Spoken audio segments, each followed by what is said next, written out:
t'écoutes ça toi? Mais c'est de la merde! C'est une phrase que vous avez peut-être entendue ou même prononcée en voyant les wrapped musicaux de vos amis, ces fameux tops des chansons les plus écoutées dans l'année, remplis de Jul ou de Taylor Swift. La distinction entre des bons et des mauvais goûts, c'est ce qu'a étudié le sociologue Pierre Bourdieu dans son essai « La distinction, critique sociale du jugement » qu'il publie en 1979.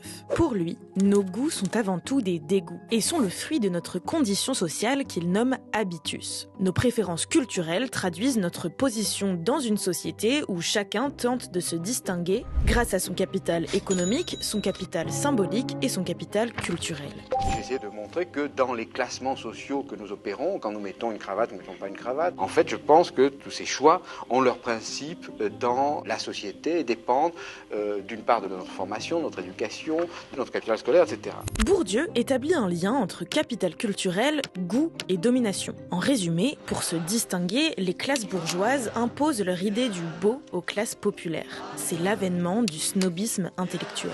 Il y aurait ainsi des biens culturels légitimes et élitistes, comme par exemple l'opéra, contre d'autres illégitimes et populaires à l'image de la variété. Le sociologue Bernard Lahire parle, lui, de culture froide et de culture chaude. Avant Bourdieu, au début des 30 Glorieuses, les sociologues allemands Theodor Adorno et Max Horkheimer critiquent déjà le passage de la culture à une industrie culturelle. Uniformisée, massifiée et standardisée par la reproductibilité des œuvres, la culture-industrie, c'est la fusion du divertissement et de la culture. Elle homogénéiserait les goûts pour discipliner les individus. Bref, la musique serait devenue une marchandise comme une autre.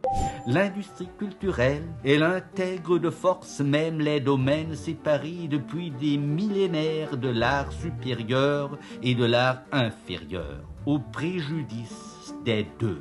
Alors comment continuer à se distinguer? Eh bien, en devenant éclectique. Avec l'accès massif à la scolarité ou encore l'avènement d'Internet, le snob est devenu omnivore, comme le notent des sociologues au début du XXIe siècle. Bernard Lahire parle quant à lui de dissonance, c'est-à-dire le fait d'avoir des goûts venant à la fois de formes légitimes et illégitimes. Autrement dit, aujourd'hui, être branché, ce n'est plus écouter qu'une niche, mais c'est avoir une connaissance exhaustive de la musique. Le fameux « oh bah moi j'écoute un peu de tout ». Mais attention, tout le monde n'est pas omnivore ou dissonant au même degré.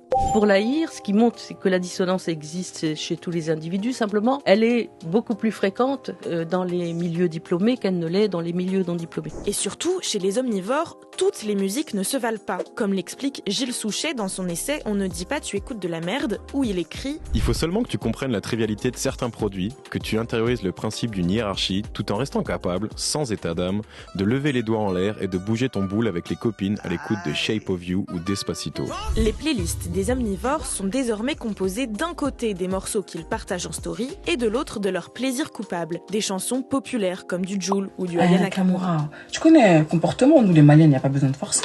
La sociologie post-bourdieusienne parle de transgression bourgeoise. Autrement dit, l'appropriation de goûts associés à la culture populaire sans en subir les conséquences. Et c'est précisément ce qu'analyse Rose Lamy dans son livre lorsqu'elle parle de son amour pour Jodassin. On me dit, ça c'est vraiment mon plaisir coupable. Je me suis dit, de quoi je suis coupable si j'aime Jodassin? Quel est le crime qui est évoqué dans cette formule-là? Moi je pense que déjà ça pose problème d'un point de vue moral, humain, d'écraser une partie de la population sur ses goûts et sur ce qu'il aime, pour en plus le gentrifier 20 ans plus tard en faisant comme si ça n'avait jamais été populaire et qu'on avait toujours aimé. Alors, la prochaine fois que vous écouterez Jodassin dans le bus, n'ayez pas honte que votre voisin l'entende à travers vos écouteurs. Parce que personne n'écoute de la merde.